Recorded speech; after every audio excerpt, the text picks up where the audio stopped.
माने प्रमद बर' बिथांनि OSD नो सोरबा सांग्रां डक्टर सांग्रांनो बिथाङाबो जेरैबायदि बबे फैसाजों मा मावदों खाम्फा बरगयारी बिथाङाबो गावनिनो समस्ति जिहेतु बिथाङाबो टिकेट मोनगोन होननानैनो जिहेतु UPPL आव थांदों।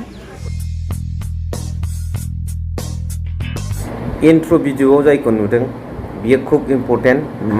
आंनि जिबि ब्लग फेमिलि बिथांमोननाव आरो रायजो राजाफोरनाव माखासे निमाहा बिनो सानदों जे थांनाय समनिफ्रायनो इउटुबाव माखासे गोदान फिचार्स फैदों, जाय फिचार्सआ ससियेल मिडिया क्रिएटर्स माखासेखौ बा नायगिरि बिथांमोनखौ बिराद प्रब्लेम खालामदों।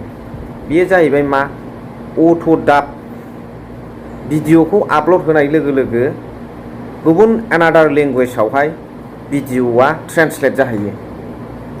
प्रब्लेमा बावहाय रावहाबो जेबो गैयामोन एनादार लेंगुवेजाव ट्रेन्सलेट जाहैनायाव, नाथाय बावहाय साउन्डआ क्लियार फैया। लोगोसे नों जा नोंनि अरिजिनेल लेंगुवेजजों टाइटेल लिरदों बेबो नहा इंलिसाव ट्रेन्सलेट जाहैयो। बावहाय खुनु टाइटेलनि मिनिङानो थाहैया आरो बावहाय नोङो नोंनि जानला मोनला टाइटेल ट्रेन्सलेट जाहैनायखौ मा मिनिं बुजायो सोर नायनो। बेखायनो बेखौ बे अट' डाबखौ बन्द' खालामथारनांगौ जादों। जाबाय सिगाङाव जाबाय जोब्बाय। दा गोदानै बेखौ बन्द' खालामनानै सालायफिनाबा बुहुद दिगदार जागोन। आंनो स्वयं I am facing with this problem, बिराद सौसिगासिनो दं आं बेजों।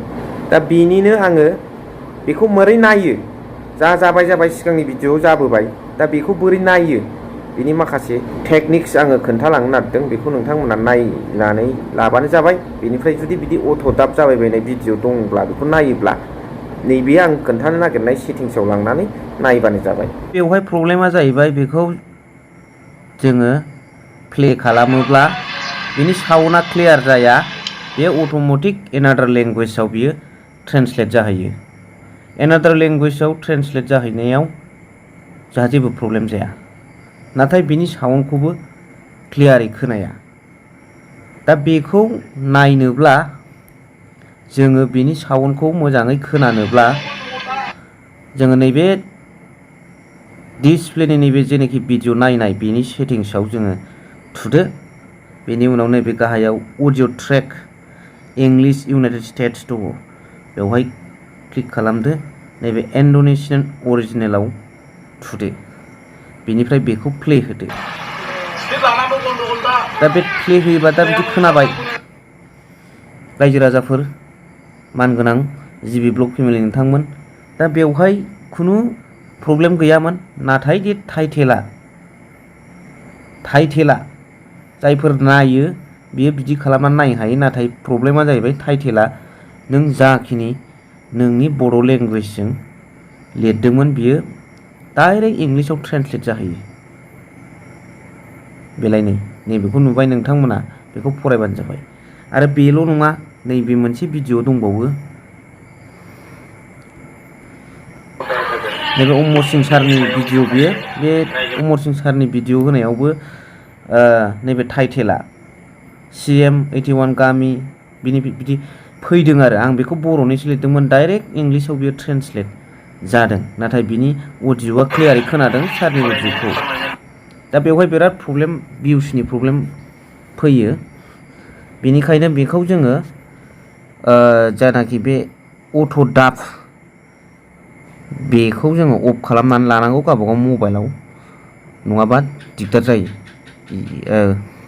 गोबां प्रब्लेम फेस खालामनो गोनां जागोन आरो गुबुनाव नोङो ट्रेन्सलेट जायोब्लाबो नोंहा एसेबां बेनिफिट फैनाय नङा।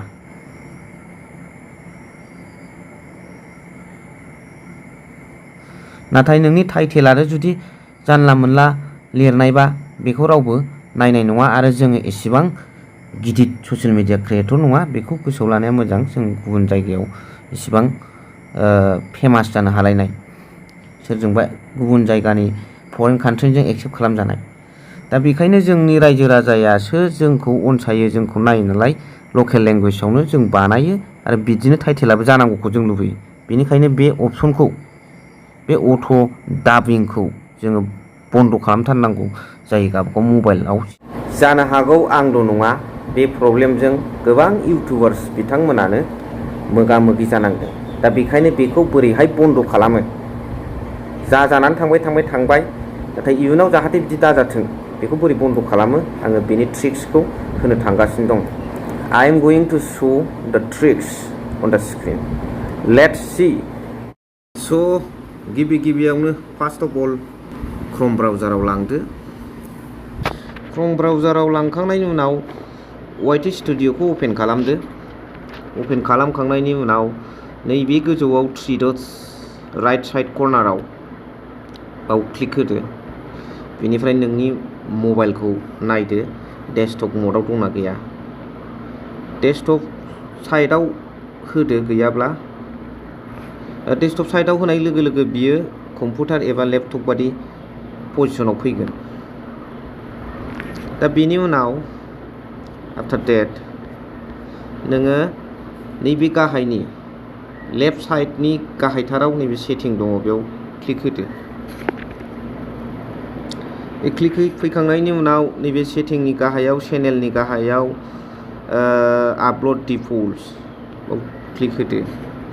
बेनि उनाव नैबेबादि मोनसे इन्टारफेस नुजाफैगोन। बेवहाय नोंसोरो रोखा नुखाबाय एडभान्स सेटिंआव क्लिक होदो। बेनिफ्राय स्क्रल डाउन। दा बेयो मानो जादों नैबे गाहायाव अट'मेटिक डाबिं, automatically translate your audio tracks into different language and add them to your video. बे मोनसे दंना, दा बेखौ एलाउ अट'मेटिक डाबिं बाव थुनाय लोगो लोगो नै बेबादि फैयो। बेनिफ्राय सेभ खालामनायमोन आंना सिगाङाव, आं बेखौ खालामबाय। बेयाव सेभ थुयोबानो बे अट'मेटिक डाबिंआ जायो आरो अट' डाबा। दा बियो आंनाथ' अफखा नालाय, आरो जायफोरना अन दङ बेयो बिदि अफ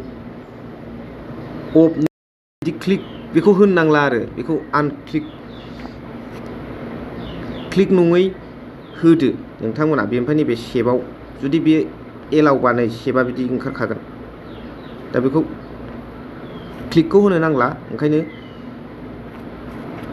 अब्ला बेवहाय क्लिकखौ होआलासिनो सेभ बानायदो।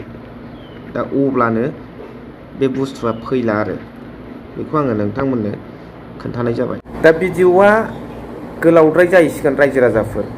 मालती रानी बिथांजोआ पेरेंगा एम आरो मानगोनां बिटिआरनि CM प्रमद बर' बिथांनि OST डक्टर सांग्रां ब्रह्म बिथांनि सायाव मा बुंदों, बबे फैसाजों खामानि मावदों बिथाङा एथ'ग्राब रायजोनि निजि, बेखौ नेक्स्ट भिडिअ'आव होनोसै। भिडिअ'खौ नोंथांमोना नेबानो जाबाय। बर्थमानाव नैबे माखासे टेकनिक बानायनाया बेजों भिडिअ'आ गोलाव जाबाय। स' नेक्स्ट भिडिअ'आव मालती रानी बिथांजोनि जा खोथा बुंनाय बेखौ आं लाबोगोन। स' थेंक इउ भेरि माच फर वाचिं। लाभ इउ।